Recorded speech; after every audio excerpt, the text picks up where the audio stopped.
Evening YouTubers, just thought I'd give you a quick update about what I've been doing with the Allegro over the past few days. So the first thing I've done after the rust proofing that you saw earlier in the week is do the balance. It's not a perfect job by any stretch of the imagination, but it's a lot better than it was. I'll just insert a picture now and a couple more of me working on it of what it did look like when it came off the car.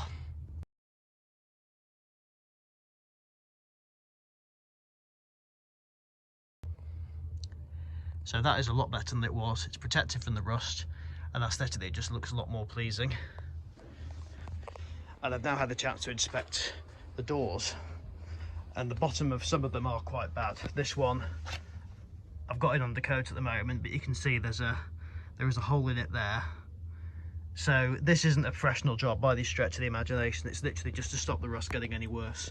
So I've put 2 coats of etch primer on this, and then 2 coats of standard durable primer from Halfords, and then I'll leave this to dry properly overnight or solidify. It's touch dry within 15 minutes this, so I can shut the door after that, but I'll let it properly dry overnight before I put the top coat on tomorrow. This door is pretty good. I've already put the rust converter on this, but this is good. There's no holes in that, it's all nice and solid, that. So that was good news. This door under here is really bad. As you can see, it's gone through there, and just up there, I don't know if you can see that, but that quite clearly, yeah, there it is. That's obviously been rotten for a while because it's just wax oil's been sprayed over it. So this will eventually need doing properly, but for now, as I'm doing with all the doors, I'm going to just primer it, stop it getting any worse, and then paint it, and that should do for now. It's not a structural part of the car, so for now I'll just stave it off, and then I'll probably speak to Allegro man and see what budget I need to set myself to get this door and the passenger side front one sorted out properly. Realise you haven't actually seen the interior of this car properly yet. Here it is, all complete with my security. But yeah, the interior of this car is fantastic, it really is. Got my phone mount there. It does have a cigarette lighter fitted as well. The original 1100 Deluxes, which is what this is, never had a cigarette lighter. The higher spec Allegros did, but luckily one has been added in, so you can charge your phone while you're driving. And then the driver's door is okay, really.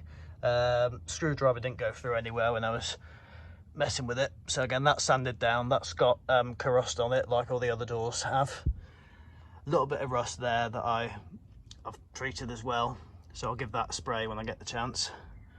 But yeah, that's the job. I've got some etch primer on order because I haven't got much left, so I thought I'll tackle that door first because that's the worst of the doors, and then once I've got some more arriving in a few days, I'll then mask up the rest of the doors one by one and then just start tackling those.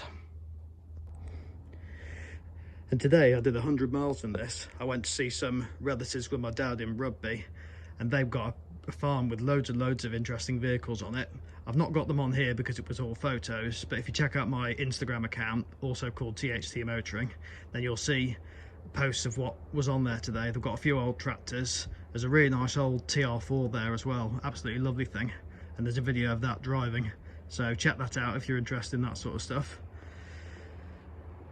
But yeah, the plan with this is, obviously Allegro man did the main welding on it. I'm just dealing with rust as and when I find it. Obviously it's all rust proofed underneath. The underside of this is very good, as you all saw. It's just the doors that have concerned me, particularly, as I said, that front door that's open and the driver's side driver's side rear.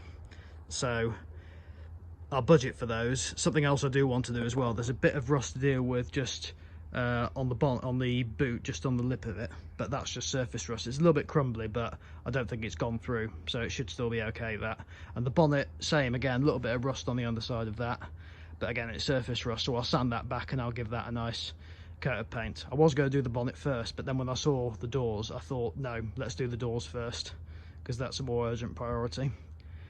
But yeah, just a quick update. And still really enjoying driving it, still doing really well. It did give me a slight scare today when we were on the way to Rugby. The oil light flashed on and off twice, but only very briefly, and it did it on the way there just after we'd done a bit of fast driving on the motorway, 60 miles an hour, and then just when we'd slowed down at some traffic lights and it was a little bit of stop-start traffic, there was a few bits of flickering from the oar light, but it went as quickly as it came, and on the way back it didn't do it at all. So maybe that was just a momentary thing, but it's still running really well, doing me really proud.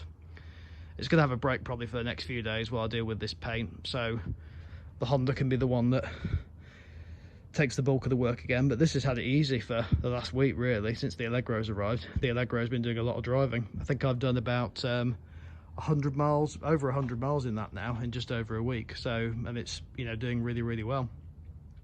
So I think that'll do for this video. So I'll see you guys soon in a future one. I'll be going to see Allegro Man on Wednesday, so I'll probably record some things there for the channel, helping him with a few things. So take care.